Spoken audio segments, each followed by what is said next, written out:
Good afternoon everyone, it's Farron speaking. Another video update on the tank builds I'm doing.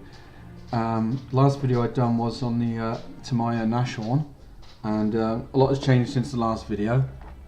So that's just rubber track there. I'm experimenting whether to use it or not, but I put a bid on eBay for some magic tracks. I just hope I win, but they seem to be very far and few between, and I'd prefer to have the magic tracks than the rubber bands on this.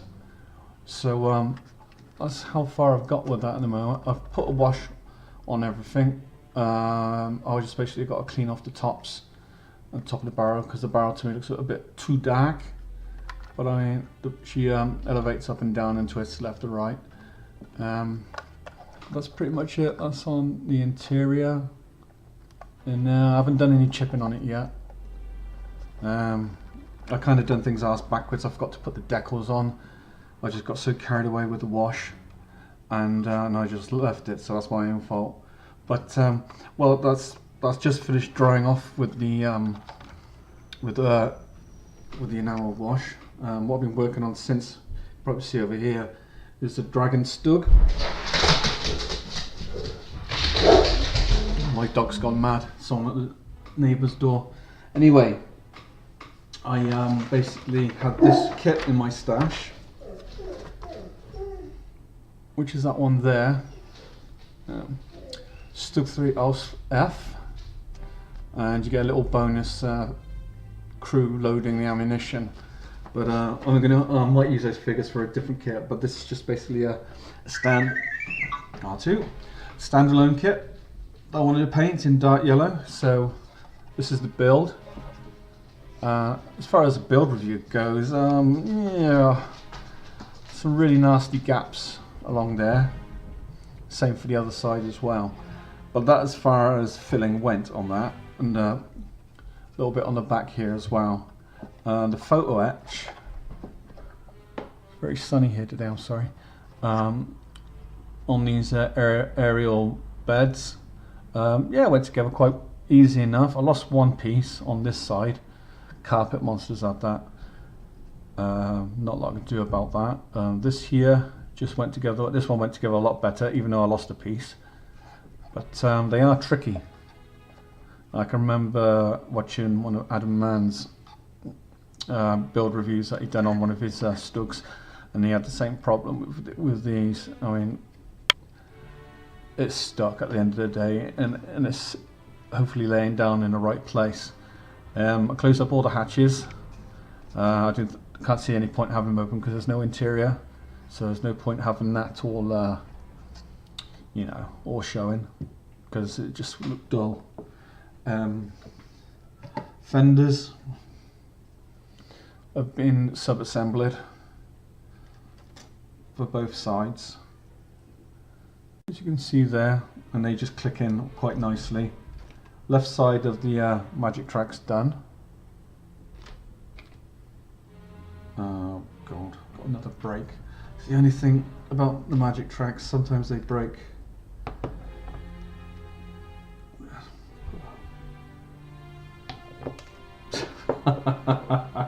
Oh, I knew it was going to do that. There we go, just put that together on there. Oh, come on, play ball. Come on, play the game properly, thank you. Anyway, yeah, and of course the barrel is two-piece plastic barrel, but I sanded it down and removed all the seams out of it, so I'm quite happy on how that all turned out. Commander figure. That's the commander figure for the Nashorn. Tried doing that tritonal camo, water pattern camo, I think they call it. You know, the white area there, that's the inside of the cloak, because they're reversible. It's the first time painting a German soldier in years. You know, it's pretty crap, but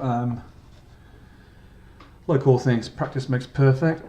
Also for the Stug down here, I've got some little accessories. I found some old German jerry cans, watering bucket. I'll have that hanging off the end there.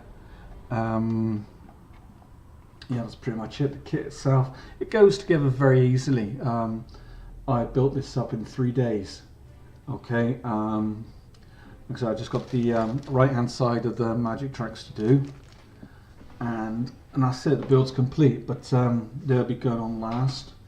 So basically, I got the next stage for me is just to let all what I've glued on there dry overnight, and then I'll go back to it with a primer, and if it needs hitting with some filler or just needs tidying up, so be it, just finish it off, and then basically start the painting process. It's going to be in dark yellow. I'm going to be using Tamiya's XF60 because I don't think it really matters which dark yellow from which company you use, because at the end of the day, once you get filters down, washes, etc., weathering process, you could say it's Vallejo, it could be MIG, it could be AK, it could be Tamiya, Life Color. It doesn't really matter as long as you've got the basic color there, and well, that's my opinion anyway.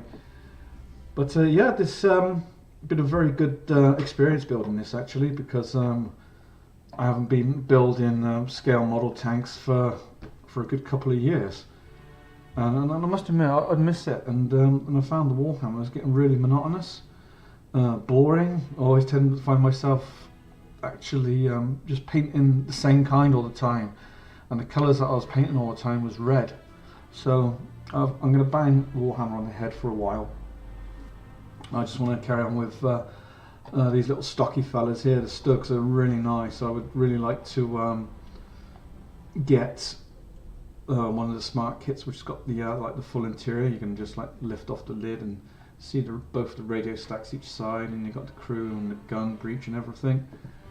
I'd really like to do a kit like that, because it's a it's a nice challenge. I mean, I've got all the necessary paints down here for the engine room, for the fighting compartment, etc. The blue for the gear blocks. I've got more than enough, too much stuff really, in all fairness. But as far as building tanks go, I'm loving it. I have actually got a Tiger 1, but it's got those horrible DS tracks, and they're horrible. I'll try and get some aftermarket tracks for that, just so that the tracks will sit better, because in my opinion I don't think they look good. They look good, but I don't think they play the part as well as an individual track link. With these you can manipulate really easy, and with rubber band tracks like this, like what you get with Tamiya, yeah, the detail's nice on them, but they just don't want to play ball. They just mess around, and you glue them down and they stick back up, and I don't know why Tamiya bother, or Tamiya, whatever you pronounce it. They should just do individual track links, in my opinion, on their more complex kits. Maybe they should have a range of kits for the younger generation of modelers to actually just deal with rubber tracks rather than individual track links. Because I mean, at the end of the day, we all know the Dragon kids pointed at the enthusiast, not the casual modeler. But anyway, I've been waffling for 8 minutes. My God. Any new acquisitions? No new acquisitions. Just that the only thing I'd done this morning was put a paint order in, S&M stuff. I'm not advertising for it, it's just where I get my stuff from, and I just gotta wait for them to probably get them on Wednesday, I imagine. But yeah, that's pretty much it from me. Yeah, I can't think of anything else that I've done other than what I've already shown you on the Nashorn and Stug. Alright, thanks for watching. Please like, comment. I love reading your comments, and I always reply to all your comments, so please write your comment down, and thanks for watching. All the best to everyone. Thanks very much. Bye.